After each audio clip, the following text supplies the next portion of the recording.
નમસ્કાર મિત્રો, હું રાજેશ દવે, ઓડવ વોર્ડ કાઉન્સિલર, અમદાવાદ શહેર. આજે આપણે ફરી વખત મળી રહ્યા છીએ એક નવી યોજના સાથે. આ યોજના એક મહિલા યોજના છે. દેશના માનનીય વડાપ્રધાન શ્રી નરેન્દ્રભાઈ મોદી સાહેબ અને ગુજરાત રાજ્યના મુખ્યમંત્રી શ્રી ભૂપેન્દ્રભાઈ પટેલ સાહેબ, આ ભારતીય જનતા પાર્ટીનો કન્સેપ્ટ એવો છે કે પુરુષની સમવળી બને, પુરુષની બરાબરી કરી શકે તે રીતે મહિલાઓને પણ ઉદ્યોગોની અંદર એ સાહસ કરે અને મહિલાઓ પગભર રહે, સ્વતંત્ર રહી શકે.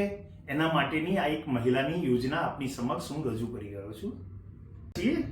આ યોજના મહિલા સમૃદ્ધિ યોજના છે. આમ એને સ્વર્ણિમ યોજના પણ કહી શકીએ છીએ આપણે. આ યોજના મહિલાઓ માટેની સ્પેશિયલ છે અને વિચરતી વિમુક્ત જાતિઓની મહિલાઓ માટે આ સ્વરોજગાર માટેની, ઉદ્યોગ સાહસિક માટેની આ યોજના છે. આ યોજના હેઠળ મહિલા લાભાર્થીઓને પોતાની પસંદગીનો ધંધો કરે અને એ જીવનમાં આગળ વધે એના અનુસંધાનમાં આ યોજના છે. આ યોજનાની અંદર સરકાર તરફથી મહિલાને લોન મળે છે. અરજદાર વિચરતી જાતિ, વિમુક્ત જાતિના હોવા અને મહિલા હોવું એ જરૂરી છે.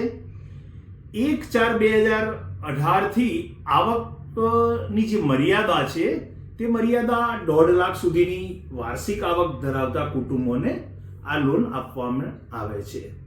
અરજદારની ઉંમર 21 વર્ષથી 50 વર્ષ સુધીની હોવી જોઈએ.